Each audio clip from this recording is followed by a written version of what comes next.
আসসালামু আলাইকুম, স্বাগত জানাচ্ছি আরটিভির মধ্যাহ্নের সংবাদে। আপনাদের সঙ্গে রয়েছি আমি মার্ফি রহমান। বিস্তারিত সংবাদ জানাবো। অবাধ, সুষ্ঠু, গ্রহণযোগ্য ভোটের যে প্রতিশ্রুতি জাতিকে ইসি দিয়েছে তা শতভাগ পূরণ করা হবে। নির্বাচন কমিশনের প্রতি দেশের মানুষের অকুণ্ঠ সমর্থন আছে, এমন মন্তব্য করেছেন প্রধান নির্বাচন কমিশনার এএমএম নাসির উদ্দিন। রাজধানীর আগারগাঁওয়ে নির্বাচন কমিশন ভবন প্রাঙ্গণে জাতীয় ভোটার দিবসের উদ্বোধন অনুষ্ঠানে কথা বলেন তিনি। এ সময় প্রধান নির্বাচন কমিশনার জানান, দেশে বর্তমানে মোট ভোটার 12,37,32,274। এর মধ্যে পুরুষ ভোটার 6,33,61,615, নারী ভোটার 3,06,03,69,665 জন। এবার ভোটার দিবসের প্রতিপাদ্য তোমার আমার বাংলাদেশে, ভোট দেব মিলেমিশে। সিইসি নেতৃত্বে ভোটার দিবস উপলক্ষে র্যালি করেছেন নির্বাচন কমিশনের কর্মকর্তা কর্মচারীরা।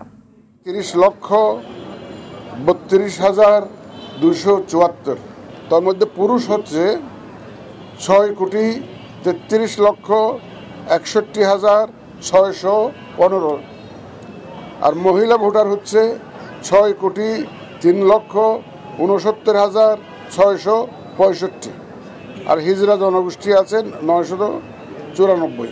এবং আমরা যে একটা free, fair and credible election দেওয়ার প্রতিশ্রুতি জাতিকে দিয়েছি, সেখানে আপনাদের যে একটা সহযোগিতার হাত বাড়িয়ে দেওয়ার একটা, আমি এটাকে একটা সেটার রিফ্লেকশন হিসাবে বিবেচনা করছি।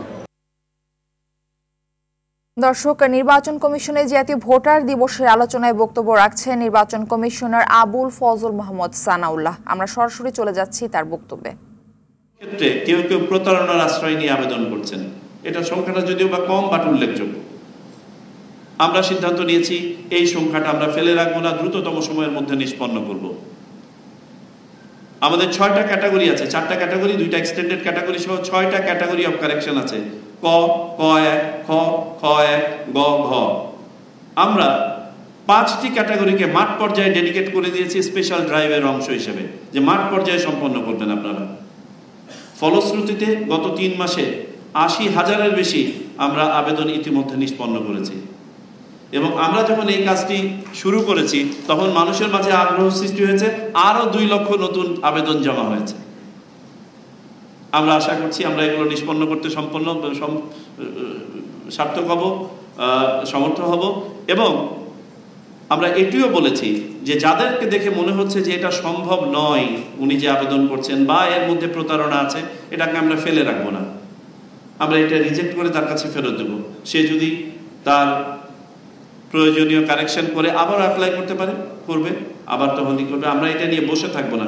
এই এত সংখ্যাটা দেখতেও ভালো দেখায় না।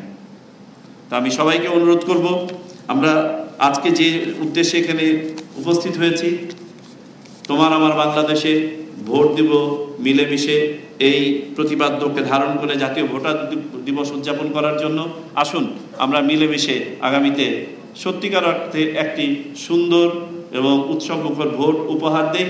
আমরা নির্বাচন কমিশন একার পক্ষে কোনো কিছুই করা সম্ভব নয়। এখানে যারা আছেন এবং যারা শুনছেন সবাই আমরা এই প্রক্রিয়ার অংশ। আমরা যদি সবাই অংশ হয়ে এই কাজটি সম্পন্ন করতে পারি, তাহলেই শুধুমাত্র আবু সাইদ, মুগ্ধ এবং নাম না জানা হাজার হাজার আমাদের সন্তানদের রক্তের প্রতি আমরা জাস্টিস করব। ধন্যবাদ। এতক্ষণ জাতীয় ভোটার দিবসের আলোচনায় নির্বাচন কমিশনার আবুল ফজল মোহাম্মদ সানাউল্লাহর বক্তব্য শুনছিলেন। ঢাকা ও চট্টগ্রাম বিভাগে সরকারি প্রাথমিক বিদ্যালয়ের সহকারী শিক্ষক পদে উত্তীর্ণ 6,531 জন প্রার্থীকে নিয়োগপত্র দেওয়ার সরকারি সিদ্ধান্ত বাতিল করে হাইকোর্টের রায় স্থগিত চেয়ে আবেদনের শুনানির জন্য আগামী 3রা মার্চ দিন ধার্য করেছেন আপিল বিভাগ। রোববার আপিল বিভাগের জ্যেষ্ঠ বিচারপতি মোহাম্মদ আশফাকুল ইসলামের নেতৃত্বাধীন 3 সদস্যের আপিল বিভাগ এই আদেশ দেন।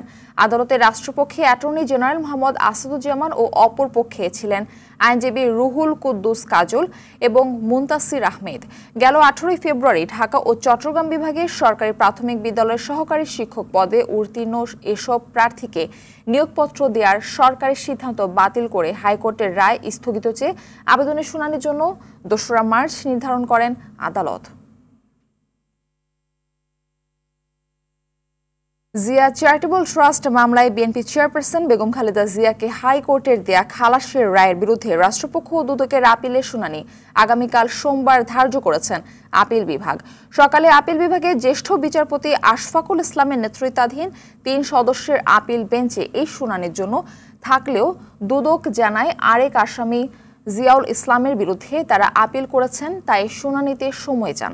2018 সালের 29 অক্টোবর পুরান ঢাকার কেন্দ্রীয় কারাগারে ঢাকার বিশেষ জজ আদালত 5-এর বিচারক জিয়া চ্যারিটেবল ট্রাস্ট মামলায় খালেদা জিয়াকে 7 বছরের কারাদণ্ড দেন।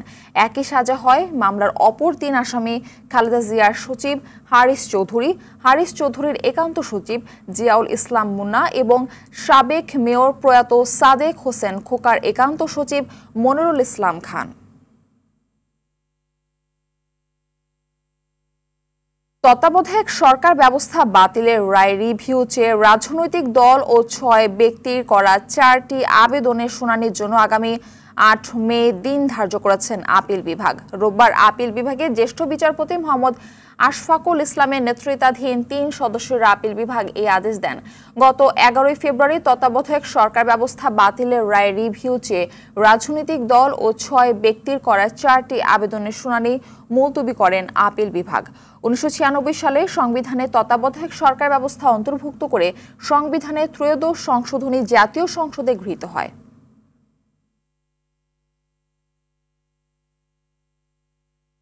রমজানের প্রয়োজনীয় সকল পণ্যের দাম এখনো ঊর্ধ্বমুখী। লেবু, বেগুন, শসা, কাঁচামরিচ হতে শুরু করে সকল পণ্যের দামে যেন আগুন ছড়ছে। প্রতিটি লেবু 20 থেকে 30 টাকায় বিক্রি হচ্ছে। বেগুন প্রতি কেজি 100 থেকে 120 টাকায় বিক্রি হচ্ছে। সে সাথে দাম বৃদ্ধিতে পিছিয়ে নেই শসা, ক্ষীরা, টমেটো, গাজর সহ বিভিন্ন পণ্যের। বিক্রেতারা বলছেন গেল সপ্তাহের তুলনায় সকল দাম বৃদ্ধি পেয়েছে। অন্যদিকে মূল্য বৃদ্ধিতে ক্ষোভ প্রকাশ করে ক্রেতারা বলছেন অসহনীয় পর্যায়ে রয়েছে জিনিসপত্রের দাম। রমজানের প্রথম দিনে বাজারে অভিযান চালাচ্ছে ভোক্তা অধিদপ্তর। বিস্তারিত জানাতে রাজধানীর কাউরান বাজার থেকে আমাদের সঙ্গে যুক্ত হচ্ছেন সহকর্মী বিপুল দেবরায়। বিপুল, ভোক্তার অভিযানের সব শেষ অবস্থা এবং রমজানে পণ্যের দাম কেমন, ক্রেতারা কি বলছেন জানাবেন।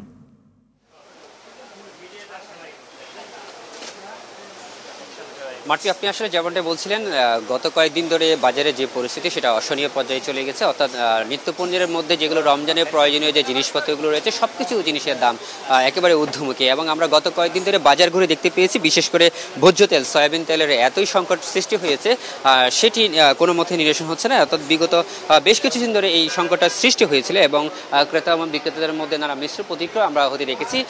সেই প্রেক্ষিতে আজকে কিছুক্ষণ আগে থেকে এই কারণ বাজারের যে কিচেন মার্কেট রয়েছে সেটা দোতলায় কিন্তু ভোক্তা অধিকারের সংরক্ষণ অধিদপ্তরের পক্ষ থেকে অভিযান চালানো হচ্ছে এবং আমরা যতটুকু জানতে পেরেছি ভোক্তা অধিকার ও সংরক্ষণ অধিদপ্তরের মহাপরিচালকের নেতৃত্বে বিশেষ একটি টিম কিন্তু এই অভিযানটি পরিচালনা করছে। এবং আমরা দেখেছি তারা প্রথমে কিচেন মার্কেটের বিভিন্ন দোকানে ঘোরাফেরা করে এবং বিভিন্ন সমস্যাগুলো তারা জানতে চেষ্টা করে। তবে এখানকার বিক্রেতাদের একটাই দাবি যে আসলে এইখানে যে খোলা বাজারের যে সয়াবিন তেলের যে সংকট সেটিকে আসলে এইভাবে অভিযান চালালে কখনো নিরসন করা সম্ভব নয়। কারণ হচ্ছে তারা মিলাররা যেখান থেকে সয়াবিন তেলগুলো বাজারজাত হয় সেখানে তারা অভিযান চালাচ্ছে না। এবং দোকানদাররা আমাদেরকে আরেকটা বিষয় জানিয়েছেন যে আসলে প্রতি বছরই কিন্তু বিগত সরকারের আমলে এবং বর্তমান সরকারের আমলে কিন্তু একই সিস্টেমে তারা অভিযানটা চালাচ্ছে যে খোলা বাজারে যে পণ্যগুলো আছে সেখানে শুধু অভিযান চালানো হয়, কিন্তু যেখান থেকে পণ্যগুলো আসে অর্থাৎ সয়াবিন তেল যে মিল কারখানা যেখান থেকে প্রোডাকশনগুলো হয় সেখানে কিন্তু কোনো অভিযান চালানো হচ্ছে না। সেটাই কিন্তু আমাদেরকে বিক্রেতারা ক্ষোভ জানিয়েছেন। এবং আমরা আরেকটা বিষয় আমরা জানাতে চাই, সেটি হচ্ছে ভোক্তা অধিদপ্তরের যতটুকু আমরা কথা বলেছি তারা বলছেন যে আসলে যে এই সয়াবিন তেলের সংকট নিরসনের জন্য তারা চেষ্টা চলছেন, সেই সাথে বাজারের অন্যান্য যে পণ্যগুলো রয়েছে কাঁচা বাজার থেকে শুরু করে যে জিনিসগুলো রয়েছে সব কিছুরই ঊর্ধ্বমুখী। তো মার্ফি, এই ছিল কারণ বাজার থেকে আমার সর্বশেষ তথ্য। ধন্যবাদ আপনাকে। পদ্মা, মেঘনা সহ দেশের 5টি অভয় আশ্রমে মাছ ধরায় নিষেধাজ্ঞা চলছে। নিষেধাজ্ঞা মানতে অভিযান চালাচ্ছে আইন শৃঙ্খলা বাহিনী। এ বিষয়ে বিস্তারিত জানাতে চাঁদপুর থেকে আমাদের সঙ্গে সরাসরি যুক্ত হচ্ছেন সহকর্মী শরীফ চৌধুরী। শরীফ, নিষেধাজ্ঞার সময় আইন শৃঙ্খলা বাহিনীর অভিযানের বিষয়ে বিস্তারিত জানাবেন। এই সময়ের জন্য মারপি আপনি যেমনটি বলছিলেন, আসলে এখন চাঁদপুরের 70 কিলোমিটার অর্থাৎ মতলবের উত্তরের 60 থেকে হ্যামচরের চরবড়ি পর্যন্ত নদীতে এখন শুনশান নীরবতা। নদীতে 28শে ফেব্রুয়ারি মধ্যরাত থেকেই কোস্টগার্ড, নৌবাহিনী এবং পুলিশ প্রশাসন, জেলা প্রশাসন, ট্রান্সপোর্ট চষে বেড়াচ্ছেন।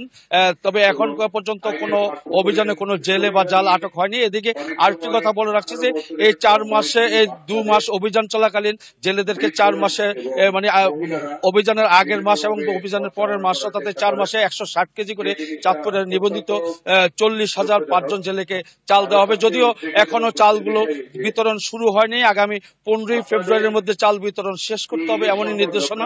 এখন আমি যে জায়গাটিতে দাঁড়িয়ে আছি সেটি হলো চাঁদপুরের বড় স্টেশন মূলর, যেখানে চলছে এখন অভিযানের মানে অর্থাৎ জেলা প্রশাসন এবং মৎস্য অধিদপ্তরের যৌথ আয়োজনে সচেতনতা সভা, যেখানে উপস্থিত রয়েছেন চাঁদপুরের সুযোগ্য জেলা প্রশাসক মোহাম্মদ মহসিন উদ্দিন এবং রয়েছেন চাঁদপুরের পুলিশ সুপার রকিবউদ্দিন PPM এবং আরো রয়েছেন চাঁদপুরের পুলিশ সুপার নৌ পুলিশ অঞ্চলের সৈয়দ মুশফিকুর রহমান, কোস্টগার্ডের রয়েছেন। আমরা সেই এখান থেকেই এখন বিশাল একটি র্যালি বের হবে, নদীতে নৌ র্যালি বের হবে কিছুক্ষণের মধ্যে। এই আলোচনা শেষে আমরা নৌ র্যালিতে অংশগ্রহণ করব। তো এই ছিল চাঁদপুর থেকে আমার কাছে সর্বশেষ। মারপি, ধন্যবাদ আপনাকে। আন্তর্জাতিক প্রসঙ্গ। লাতিন আমেরিকার দেশ বলিভিয়ায় ভয়াবহ সড়ক দুর্ঘটনায় অন্তত 37 জন নিহত হয়েছে। এই ঘটনায় আহত হয়েছেন 39 জন।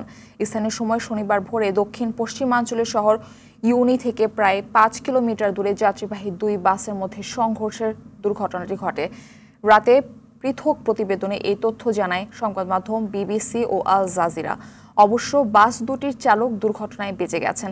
তাদের মধ্যে একজনের অবস্থা স্থিতিশীল থাকলেও অন্যজন ইন্টেন্সিভ কেয়ারে রয়েছেন।